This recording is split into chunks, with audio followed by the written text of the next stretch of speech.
Bara baay'ee waliin imalanii waliinis jiraachaa turanii gaaf tokko garuu waati isaan mudate otoo karaa deemanii gara mana isaaniitti deebi'uudhaaf otoo jedhanii waatu isaan mudate hiriyoota lama turanii simbirroota tokko tochoodha.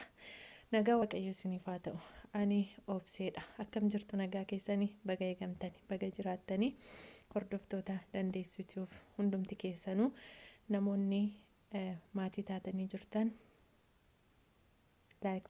Share godhaa koomenti keessaniin ammas yaada keessan naaf kaa'aa. Kan haaraa taatan immoo maatii ta'aa hordofaa jechuudha.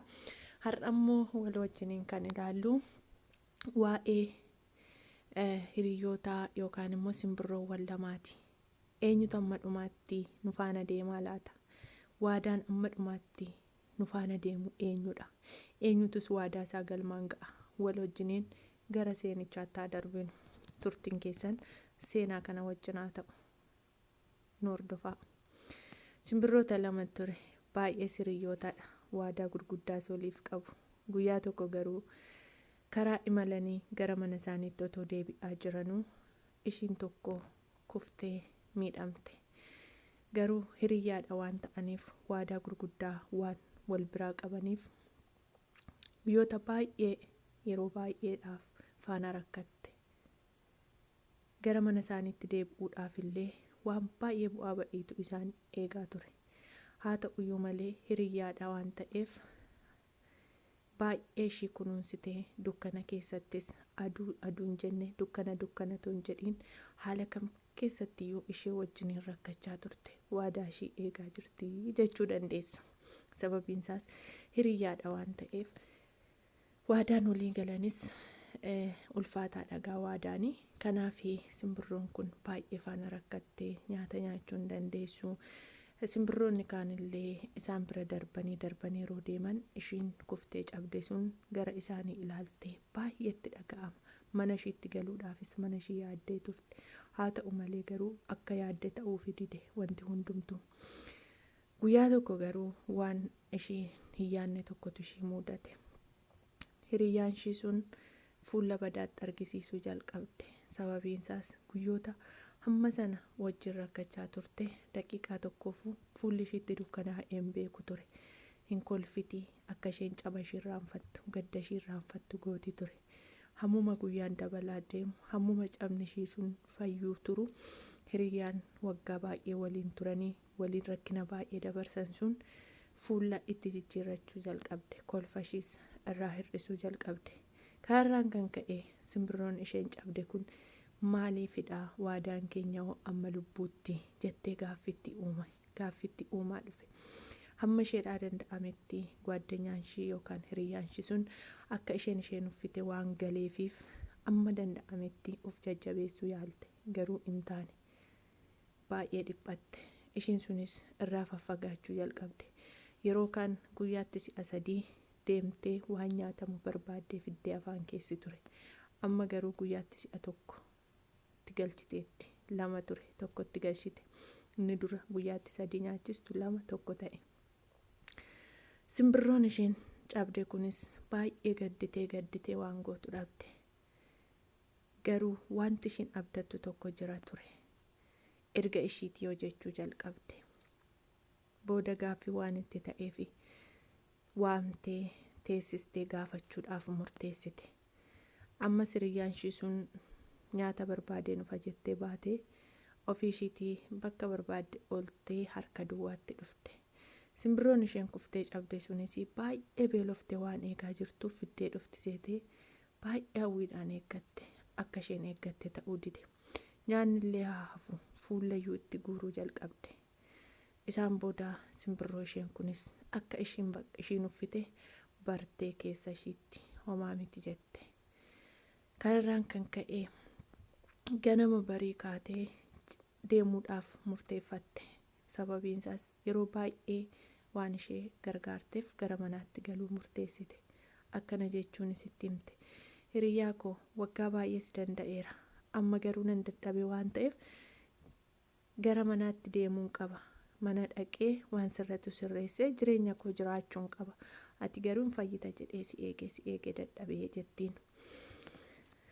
Simbirroon isheen cabde sunis rakkoo hin qabu. siin keessa keessi gammachiisnaan sitti tollaan si boqochiisnaan waadaan galte sun sittin ulfaatu taanaan beenu galii gara manaatti jetteen. Garuu waa tokko beeki, anis guyyaa tokko gara manaa dhufuun koo hin oolu jetteen. Simbirroo ishiin fayyaanis nyaara guuraa jedheegaa jabaadhu jettee gattee qajeelte. Isaan booda simbirroon ishiin cabde kunii otuma achi turtee jettuu guyyaa tokko suutuma suuta too foqoqxuu too lafarra suutuma jettee sochootu gara mana tokkootti siqxe. Manni sunis akka isheen eeggatte ta'uu dide. Yerichi halkanaa dheera ture. Na bulchaa jetteen bakka bulmaatii siifi hin qabnu. Kana biraan immoo too rakkoon tokko uumameellee ati dandeessee nama socho'u miti. Kanaafuu si bulchuu hin dandeenyu jedhuun. Simbirroon kunis aduunis dheera garatti gortuun qabdu waan ta'eef goodaadhuma ciisu filatte. Sababiin isaas warri mana dhorkatan waan ta'eef. Filannoon koo asuma baqqaa kana booddee namnis fuulanatti garagalfatee jette abdii ishii kutatte. Dukkanni hin dhufa hin darba. Ishiin garuu achuma jirti jechuudha. Kana keessatti garuu simbirroon kun otuma guyyaa eegduu guyyaa tokko fayyitee gara mana ishiitti imalte. Mana ishii sanatti garuu hiriyyaan ishiin ishii gattee deemte jireenya bareedaa mana ishii keessa jiraachaa jirtu argite.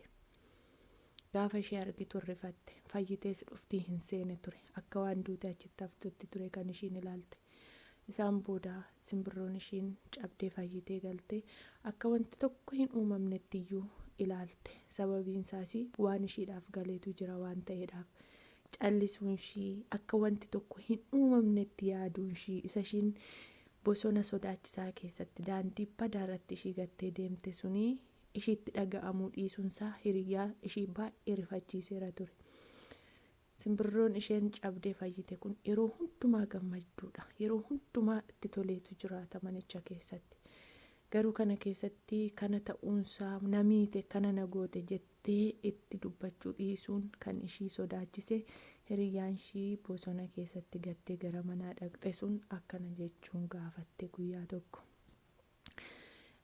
Har'a hiriyyaa kosiin jechuunis natti ulfaata. Hiriyyummaa bira darbinee yoo obbolaa waliin jechaa turre. Garuu erga mana kana dhuftee waan isaa fuulli keessatti hin jijjiiramne anoo haala sodaachisaa ulfaataa sana keessattanii si gatee si biraa deeme. Sababiin isaas immoo ganaa hubatta ani nama waan ta'eef jireenyis natti ulfaatee jettee gaafatteen. Isaan booda simbirroon ishiin cabdee gatamte sun akkana jechuudhaan deebistiif. Hin kolfite dura kolfitee raawwatteetu yaa hiriyyaa koo jetteen. Ati har'as borus hiriyyaadhuma kooti nagattee deemte jedhee waanan fuula sitti garagalfadhu yookaan immoo fuula sirraa garagalfadhuuf hin qabu. Sababiin isaas jettiin ati nagattee yoo deemteeyyuu kan nan ganne tokko akka faana jiru nu badde. Bosona sodaachisaa sana keessatti ati nagattee deemte ifti tokko garuu sodaa koo keessatti akkana wajjin hin ta'e.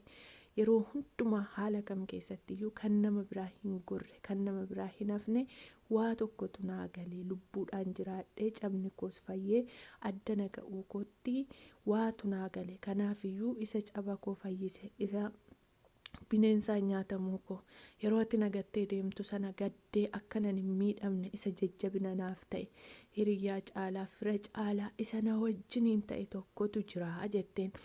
Maalinni jennaan namni yeroo kamiyyuu dadhabaadha. Nama gatee sokka nama gatee deema. Garuu Waaqayyo yeroo hundumaa waan na wajjiniin ta'eef maaliifan isa gammachiisa malee maaliifan isa gaddisiisa ree? Isa gammachiisuun qaba isa toona gargaaree jettee deebiste.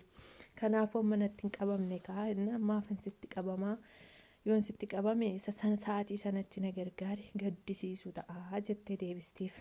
Kanaaf egaa jarri kun waliin imala isaanii eegalanii jechuudha. Galanni Waaqayyoof haa ta'u. Argitanii firoottan koo yeroo baay'ee yeroo inni tokko nu miidhu isa yeroo baay'ee lubbuu isaa dabarsee lubbuun keenya akka hin duune ofii miidhamee isa miidhama nu oolchee mufachiisu ta'a waan ta'eef haalota irra dhaabbannee ifa keenya dukkaneessuu hin qabnu.